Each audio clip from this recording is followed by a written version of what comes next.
¿Cómo están? Comienza Mirada Financiera. Un duro revés se enfrentó a Argentina tras la decisión de la Corte Suprema de Estados Unidos de rechazar la apelación por el no pago de bonos emitidos en mercados internacionales.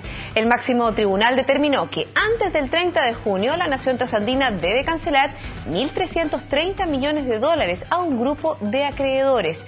¿Está el gobierno de Cristina Fernández preparado para enfrentar esta situación? Se lo preguntamos a Marcelo Díaz, gerente de inversiones y liquidez BCI. ¿Cómo estás, Marcelo? Bienvenido. Muy bien, gracias. Bueno, yo creo que no está tan bien preparado. Argentina ha perdido bastante reservas.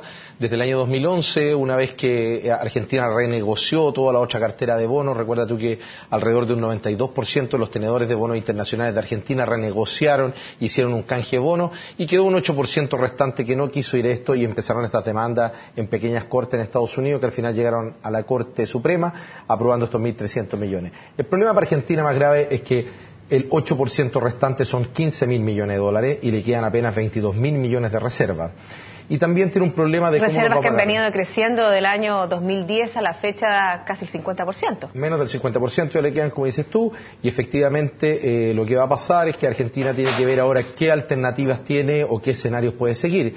Porque básicamente puede dictaminar un default y no pagar, pero eso iría en contra de lo último que ha hecho, que es volver al mercado de deuda internacional. Con el Club de París se arregló, tú también con YPF, después de haberle expropiado a YPF, llegó a un acuerdo que lo canjeó por bonos, YPF se dio por pagado, liquidó esos bonos en el mercado internacional, y tiene otro escenario, que es el más viable, es de que, porque además la Corte le dio a los acreedores la potestad de poder identificar dónde hayan fondos argentinos y estos fondos embargarlo y con eso pagar la deuda que les deben. A ver, eso es bien delicado, porque por ejemplo, si el gobierno de Cristina Fernández decide pagar, ¿no es cierto?, a los acreedores, no lo puede hacer en cualquier banco del mundo, tiene que hacerlo en Argentina. ¿Eso no es un default técnico? Hay como un default técnico porque podría pagar directamente en cuentas de un banco o el Banco de la Nación Argentina, una cuenta en dólares, a favor de estos acreedores que fueron a este juicio y que ganaron y le dieron 13 días para el pago.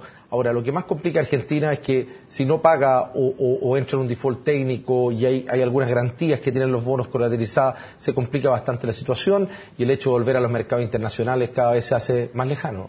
Y hablando de eso de volver a los mercados internacionales, había hecho un avance Argentina, ¿no es cierto?, al negociar con este Comité de París. Sabemos que a partir del año 2001 Argentina la verdad que no ha podido pedir muchos créditos a nivel internacional.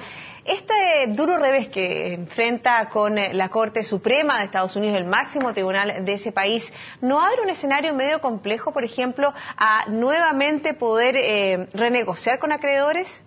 Sí, se puede sentar un precedente y de aquí para adelante también de que si alguna vez Argentina ya varias veces ha hecho default de sus bonos y ha ido a renegociaciones como lo hizo el mercado griego con sus bonos que al final tuvo una reestructuración de deuda con una quita, recuerdas tú que le quitaron como un 50%, entonces los acreedores se quedaban con una nueva deuda que era pagable, con un nuevo plazo y un nuevo flujo de deuda.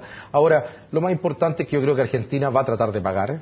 Va a tratar de hacerlo porque es la única alternativa que le va quedando. Recuerda tú que hoy en día Argentina está un poco disgustado con todo el mundo y ya nadie le cree mucho respecto de sus cifras, fue muy cuestionada su inflación y así tenía bonos linkeados a inflación que también tuvo bastantes líos, por lo tanto debería pagar. Ahora, 1.300 es distinto que pagar 15.000 millones, yo creo que por de pronto lo que va a tratar de llegar a un acuerdo y zanjarlo lo más rápido posible porque le dieron 13 días para pagar esto, debería ser pagar los 1.330 millones que dictaminó la Corte Federal de Estados Unidos. Es bien complejo, ¿no es cierto?, hacer frente a esta deuda que tiene, como dice la presidenta argentina, con estos fondos buitres, como ella los llama. Hablemos un poco de la situación interna de Argentina, porque obviamente tiene un déficit muy importante y también tiene problemas internos con respecto a su divisa, con respecto a su Banco Central, con respecto a su inflación.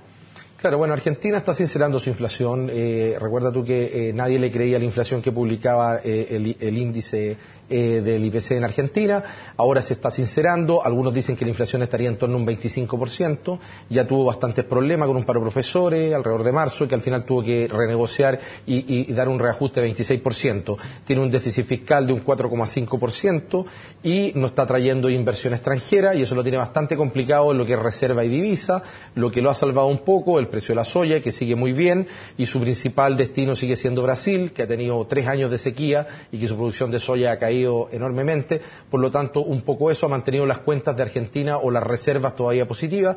tiene que hacer frente a esta deuda y efectivamente va a depender de cómo enfrenten los otros tenedores de bono que no fueron al canje, si efectivamente se gasta toda la reserva o le da un poco de oxígeno. Exactamente, se abre un panorama, ¿no es cierto?, poco alentador, porque obviamente que si ya vieron que tuvo un efecto positivo, los otros tenedores de bonos también, este 8% va a seguir reclamando. Marcelo Millondo, gracias por haberme acompañado el día de hoy. A ti por la invitación, muchas gracias. Finalizamos así Mirada Financiera. La invitación a todos ustedes es a continuar en compañía de CNN Chile.